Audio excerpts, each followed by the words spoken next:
Hello, I'm the masked amp. I've got masks, and I'm an amp, which stands for Approved Mental Health Professional, or that bastard who sectioned me, according to your perspective. The call came from the local police. They had a 19-year-old male in the cells on a Section 136. He had been found walking the streets in the middle of the night, naked apart from a pair of sandals. When asked to give his name, he told them that he was Jesus Christ. I spoke to his mother on the phone to get some background. Surprisingly, her name was not Mary. She told me that Martin, which was his real name, had successfully completed his A-levels and then spent a gap year travelling around Asia. On his return, he had started to attend a local evangelical Christian church. He had no history of mental illness, but his mother told me that he was a regular user of cannabis and ecstasy, and that he had been behaving increasingly oddly over the previous few days. He was due to go to university in a couple of weeks. So I went to the police station to assess him. The consultant, the GP and I squeezed into his cell to see him as he refused to come out to the interview room. Martin was sitting cross-legged on the floor, completely naked. He had refused all attempts to cover him. He smiled beatifically at me as I entered. "Bless you, my son. I forgive you your sins," he said. "Thank you," I replied. "Martin, could you tell me why you were out in the street without any clothes? It's somewhat unusual behaviour."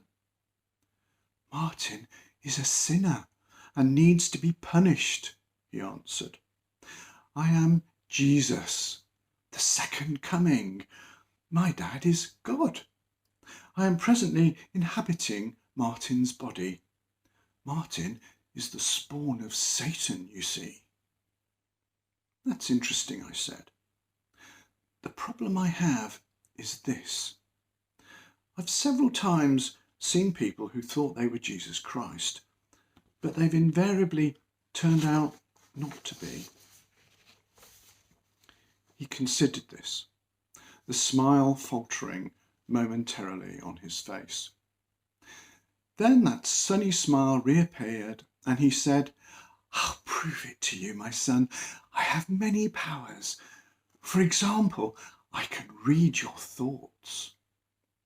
"Okay, so what am I thinking right now?" He studied me for a while, then replied, "You're thinking I'm crazy." "Well," I said, "that really is uncanny." We left him in his cell in order to discuss our conclusions. Although he had no previous history of mental illness, it seemed clear that he was psychotic. It was possible that this had been triggered by drug use, but whatever the cause, he was so florid that there was no option but to detain him under Section 2 for further assessment. I returned to Martin's cell to inform him what was happening. He turned his awesome smile on me as I explained.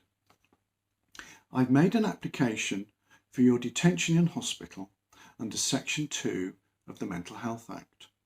This means you will be detained for up to 28 days. I had to make this decision based on the balance of probabilities.